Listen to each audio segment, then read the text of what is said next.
BA प्रथम वर्षाच्या सर्व विद्यार्थ्यांचं या तासामध्ये स्वागत आहे. मागील तासामध्ये आपण factors affecting to the Indian economy और इकॉनॉमिक एन्व्हायरमेंट म्हणजेच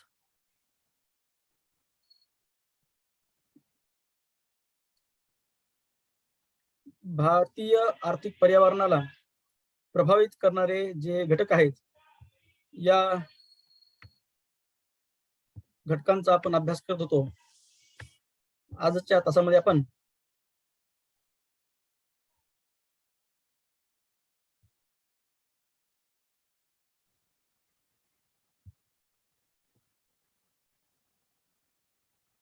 राहिलेले जे घटक आहेत जे की भारतीय आर्थिक पर्यावरणाला प्रभावित करतात या घटकांचा अभ्यास आजच्या या तासामध्ये आपण करणार आहोत. मागील तासामध्ये आपण भारतीय आर्थिक पर्यावरणाला प्रभावित करणारे जे घटक आहेत त्या घटकांपैकी आर्थिक घटकांचा अभ्यास आपण केला होता. या अंतर्गत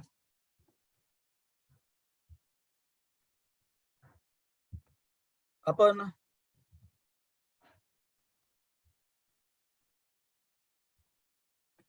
दरडोई उत्पन्न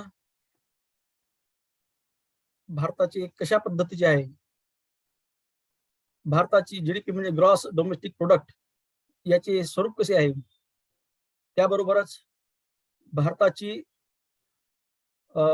जागतिक पातळीवर मानवी विकास निर्देशांक ह्युमन डेव्हलपमेंट इंडेक्स म्हणजेच ज्याला आपण संक्षिप्त स्वरूपामध्ये HDI म्हणतो या घटकांचा अभ्यास केला होता.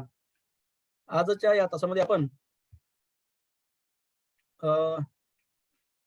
Political factors which are affected to the Indian economic environment या घटकाचा अभ्यास करणार आहोत. हा जो घटक आहे हा घटक भारतीय आर्थिक पर्यावरणाला प्रभावित करणारा आणि आर्थिक धोरणांना दिशा देणारा महत्वाचा घटक आहे. या घटकांतर्गत राजकीय इच्छाशक्ती कशा स्वरूपाची आहे आणि शासनाची जी वेगवेगळी धोरणे आहेत ही धोरणे देखील आर्थिक पर्यावरणाला प्रभावित करताना आपल्याला दिसून येतात. या दोन्ही घटकांचे जे विश्लेषण आहे हे विश्लेषण आपण सैद्धांतिक स्वरूपात करणार आहोत. सर्वात प्रथम म्हणजे राजकीय घटकांच्या अंतर्गत राजकीय इच्छाशक्ती हा घटक अत्यंत महत्वपूर्ण असताना आपल्याला दिसून येतो. म्हणजे आर्थिक पर्यावरणाला सुदृढ ठेवण्यासाठी सर्वात प्रथम त्या शासन व्यवस्थेची किंवा त्या राजकीय व्यवस्थेची इच्छाशक्ती असणं महत्वपूर्ण आहे. ही इच्छाशक्ती भारताच्या संदर्भात जर आपण पाहिली तर वेगवेगळ्या राज्यांची भूमिका ही तेवढीच महत्वपूर्ण आहे की जेवढी केंद्र सरकारची भूमिका महत्वाची आहे. कारण राज्य पातळीवरती राज्य सरकारांची अस्तित्व असल्यामुळे त्या राज्य सरकारची इच्छाशक्ती देखील विकासाच्या दृष्टिकोनातून किंवा आर्थिक पर्यावरणाला सुदृढ ठेवण्याच्या दृष्टिकोनातून महत्वपूर्ण ठरते. ही राजकीय इच्छाशक्ती परिस्थितीनुसार किंवा आर्थिक ज्या समस्या आहेत या समस्यानुसार बदलताना आपल्याला दिसून येते. जरी प्रत्येक राज्याची किंवा जागतिक पातळीवर जर विचार केला तर प्रत्येक देशाची भौगोलिक परिस्थिती, नैसर्गिक संसाधनांची उपलब्धता, त्यासाठी वापरण्यात येणारी उत्पादन पद्धती या घटकांवर राजकीय इच्छाशक्तीचा परिणाम होताना आपल्याला दिसून येतो. म्हणजे एखाद्या देशाच्या शासनाची भूमिका ही जगाच्या बरोबर चालण्याची आहे किंवा जगापेक्षा अलिप्त राहून विकास करण्याची आहे, याचा देखील परिणाम आपल्या आर्थिक पर्यावरणावरती होताना आपल्याला दिसून येतो.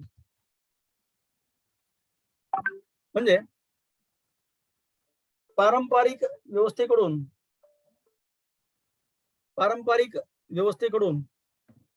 आधुनिक व्यवस्था निर्माण करण्याकडे त्या शासनाचा कल कसा आहे हे महत्वपूर्ण ठरते. मग ही राजकीय इच्छाशक्ती ही शासनाच्या धोरणातून स्पष्ट होते किंवा प्रदर्शित होताना आपल्याला दिसून येते. मग ही राजकीय इच्छाशक्ती कशा प्रकारे प्रभावित होते हे केवळ देशातील परिस्थितीच नव्हे तर जागतिक पातळीवरची ज्या आर्थिक क्षेत्राच्या संदर्भातील ज्या पॉलिसीज आहेत, जी धोरणे आहेत, या धोरणांचा परिणाम देखील वेगवेगळ्या देशातील आर्थिक पर्यावरणावरती आपल्याला होताना दिसून येतो. म्हणून आर्थिक घटक हा अत्यंत महत्वपूर्ण आहे, जो की आर्थिक पर्यावरणाला प्रभावित करतो.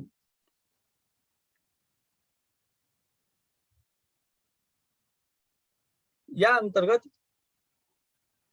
औद्योगिक धोरण कशा प्रकारचे आहे, व्यापार धोरण कशा प्रकारचे आहे, त्या देशातील मौद्रिक धोरण कशा प्रकारचे आहे, राजकोषीय धोरण कशा प्रकारचे आहे, त्याबरोबरच ज्या वेगवेगळ्या क्षेत्रातील जी धोरणे आहेत, ज्या पॉलिसीज आहेत, या पॉलिसी कशा प्रकारच्या आहेत, या संदर्भात आर्थिक पर्यावरण निर्धारित होते. या घटकांमुळे आर्थिक पर्यावरण गतिशील होते किंवा त्यामध्ये विकासाच्या दृष्टिकोनातून बदल होतात. भारताच्या संदर्भात या धोरणांचा जर आपण थोडक्यात आढावा घेतला तर आपल्याला असे लक्षात येते की औद्योगिक धोरण, राजकोषीय धोरण किंवा जे काही वेगवेगळ्या प्रकारची धोरणे आहेत ती 1990च्या वर्षानंतर किंवा कालावधीनंतर बदललेले आपल्याला दिसून येतात. 1990 पूर्वी भारताची अर्थव्यवस्था ही नियंत्रित स्वरूपाची होती. यावरती शासनाच्या नियंत्रणाचं जे प्राबल्य आहे ते सर्वाधिक होतं. परंतु नंतरच्या कालावधीमध्ये मात्र आपण नवीन आर्थिक धोरण स्वीकारलं आणि या नवीन आर्थिक धोरण स्वीकारल्याच्या काळाच्या नंतर मात्र भारतीय अर्थव्यवस्था ही खुल्या स्वरूपाची होत आहे.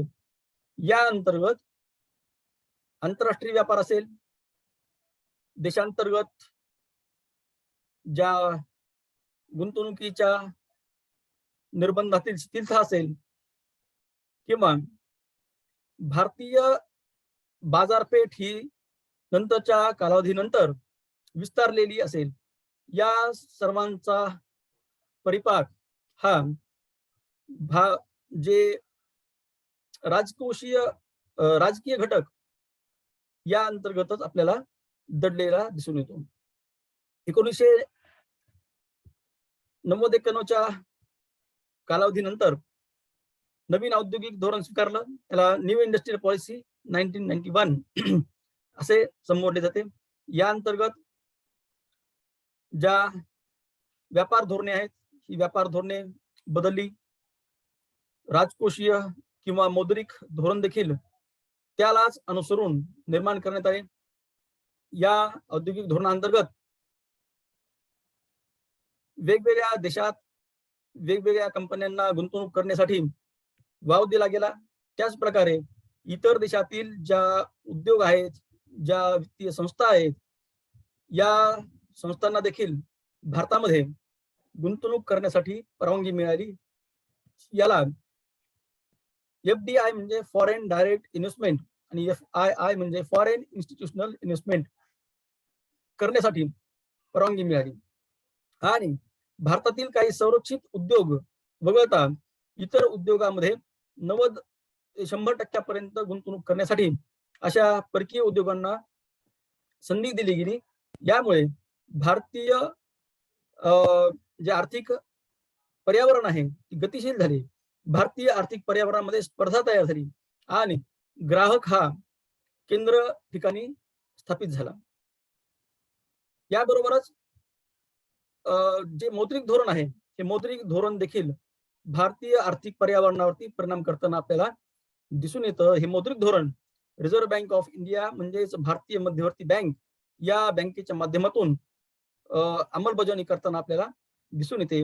यामध्ये स्वस्त व्याजदर, महाग व्याजदर किंवा जे काही मॉनिटरी पॉलिसीचे वेगवेगळे इन्स्ट्रुमेंट्स आहेत, जी साधनं आहेत, मौद्रिक धोरणाची वेगवेगळी साधने आहेत, या साधनांतर्गत बँक रेट असेल, स्टॅच्युटरी लिक्विडिटी रेशो म्हणजे संविधानिक तरलता निधी असेल किंवा कॅश रिझर्व्ह रेशो म्हणजेच CRR रोख राखीव निधी असेल किंवा ओपन मार्केट ऑपरेशन म्हणजे खुल्या बाजारातील क्रिया असतील, या सर्वांचा परिणाम भारतीय आर्थिक पर्यावरणाला नियंत्रित करण्यासाठी किंवा या भारतीय आर्थिक पर्यावरणाला प्रभावित करण्याच्या दृष्टिकोनातून महत्वपूर्ण ठरतो.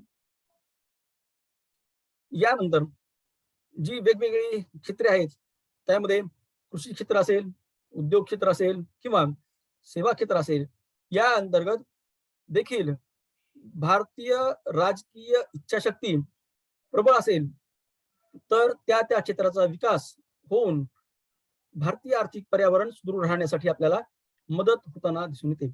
उदाहरणार्थ कृषी क्षेत्रामध्ये पीक कर्ज असेल, पीक विमा असेल, पशु विमा असेल, अनुदान असतील, या सारख्या वेगवेगळ्या घटकांमुळे कृषी क्षेत्र आज विकासाच्या दृष्टिकोनातून वाटचाल करताना आपल्याला दिसून येते. याबरोबरच औद्योगिक धोरणे जी आहेत, या औद्योगिक धोरणाचा देखील परिणाम औद्योगिक क्षेत्राच्या विकासावर पर्यायाने देशाच्या आर्थिक पर्यावरणाला सुदृढ ठेवण्यावरती होताना दिसून येतो. यामध्ये जर आपण विचार केला तर 1991 ला भारताने नवीन औद्योगिक धोरण स्वीकारलं आणि या अंतर्गत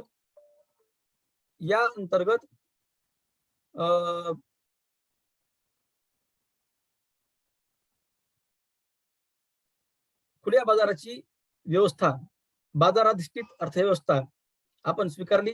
यामुळे शासनाचे निर्बंध कमी होऊन लायसन सिस्टीम, त्याला आपण परवाना पद्धती ही संपुष्टात येऊन किंवा तिची त्या अंतर्गत होणाऱ्या ज्या काही वेगवेगळ्या भ्रष्टाचारामुळे किंवा परवानगीसाठी वेळ लागत होता, यामुळे कालापव्यय होत होता आणि जे प्रोजेक्ट आहे, जो उपक्रम आहे, जो उद्योग आहे, त्या स्थापनेच्या उद्दिष्टाच्या नंतर म्हणजे स्थापनेचे जे उद्दिष्ट होते त्यानंतर त्या स्थापनेला वेळ लागत होता.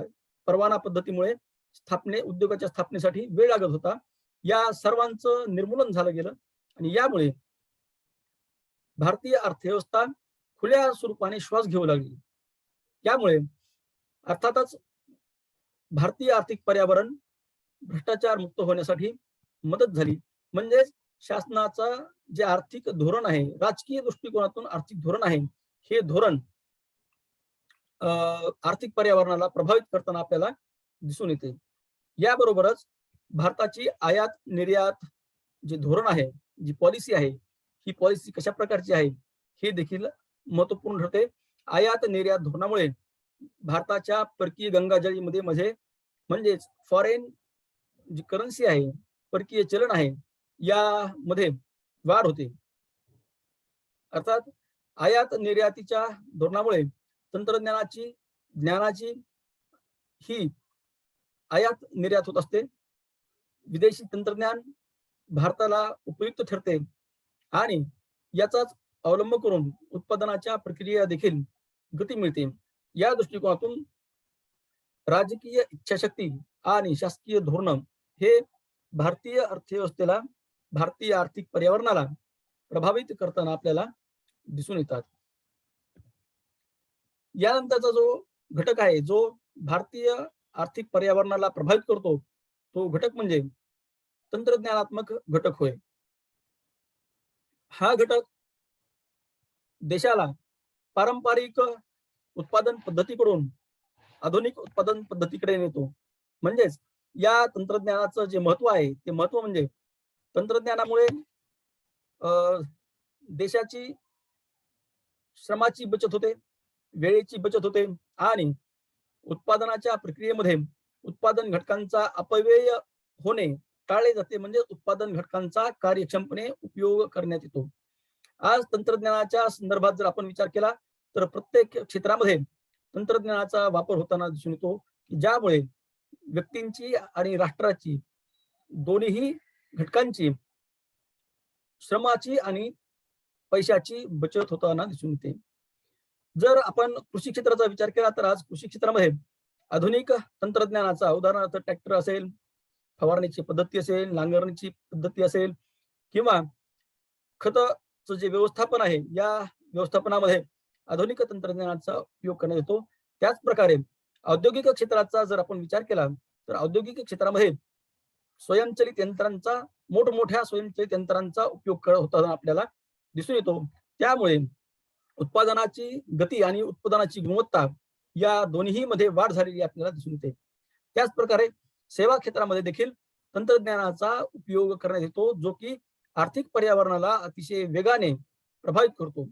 या सेवा क्षेत्रामध्ये मग बँकिंग क्षेत्र असेल, विमा क्षेत्र असेल, पोस्ट असेल किंवा इतर कोणतं विमा कंपन्या असतील, आयात निर्यात असेल, दूरसंचार आणि संवाद असेल,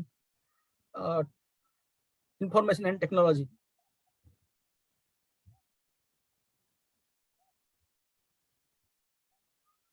या सर्व घटकांचा समावेश या घटकांमध्ये होताना आपल्याला दिसून येतो.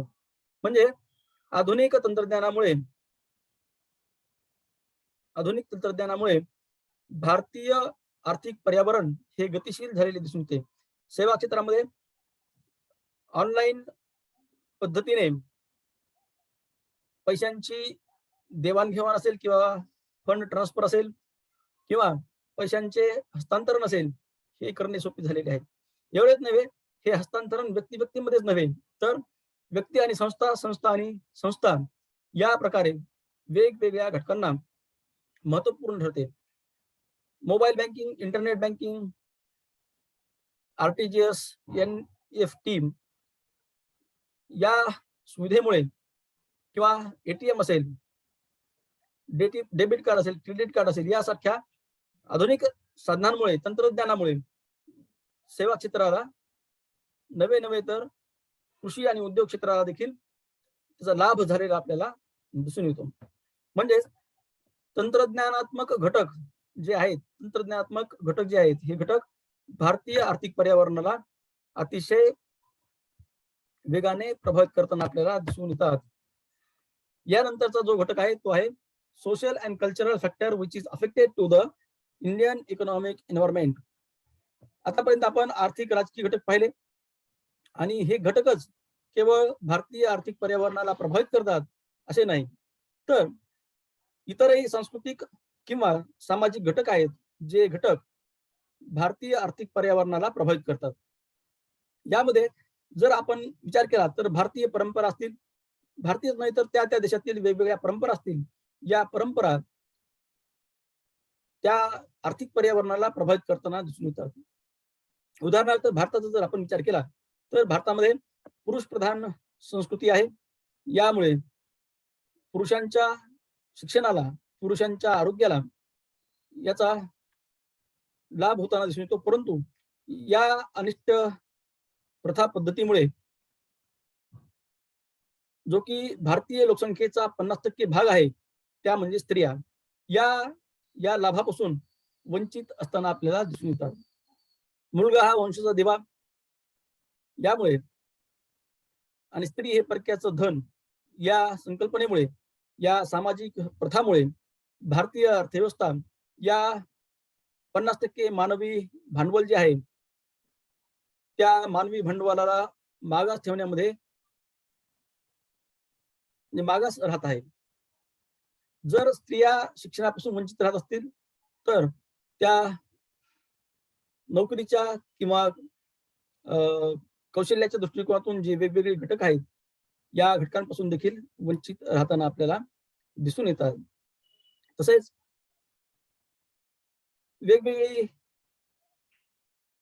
सण समारंभ असतील, या सण समारंभांचा देखील भारतीय आर्थिक पर्यावरणावरती परिणाम होताना आपल्याला दिसून येतो. उदाहरणार्थ, दिवाळीच्या काळामध्ये फटाके, कपडे, अन्नधान्याचे पदार्थ या घटकांची मागणी वाढते. यामुळे त्या क्षेत्रातील त्या उत्पादनासाठी मागणी वाढते आणि उत्पादनाची जी संख्या आहे, उत्पादनाची जी क्वांटिटी आहे, ही क्वांटिटी वाढते. यासाठी हंगामी स्वरूपातील रोजगार वृद्धी होते. यामुळे त्या काळामध्ये त्या सणवारानुसार वस्तूंची आणि सेवांची मागणी वाढताना दिसून येते. या काळामध्ये रोजगाराचं स्वरूप देखील बदललेलं दिसून येतं. म्हणजेच भारतीय सामाजिक परंपरा किंवा संस्कृती ही देखील भारतीय आर्थिक पर्यावरणाला प्रभावित करते.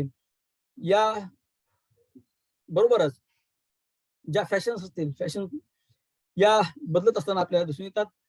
या बदलत्या फॅशनमुळे, राहणीमानाच्या पद्धतीमुळे, जीवनशैलीच्या बदलत्या प्रवाहामुळे याचा परिणाम आर्थिक पर्यावरणावर देखील होताना आपल्याला दिसून येतो. म्हणजेच सामाजिक आणि सांस्कृतिक जे घटक आहेत, या घटकांचा परिणाम भारतीय आर्थिक पर्यावरणावरती होताना दिसून येतो. हा एक भारतीय आर्थिक पर्यावरणाला प्रभावित करणारा महत्वाचा घटक आहे. विद्यार्थी मित्रांनो, आजच्या या तासामध्ये आपण भारतीय आर्थिक पर्यावरणाला प्रभावित करणारे राजकीय घटक, तंत्रज्ञानात्मक घटक, सामाजिक आणि सांस्कृतिक घटक अभ्यासले. या लेक्चरला जे विद्यार्थी गैरहजर होते, त्यांच्यासाठी YouTube वरती लिंक देण्यात येईल. त्याचा अभ्यास करून विद्यार्थ्यांनी स्वतःच्या नोट्स काढाव्यात आणि मला ईमेल वरती किंवा व्हॉट्सअपवर जरी पाठवल्या तरी त्यातील सुधारणा मी सांगू शकेल. धन्यवाद मित्रांनो. या ठिकाणी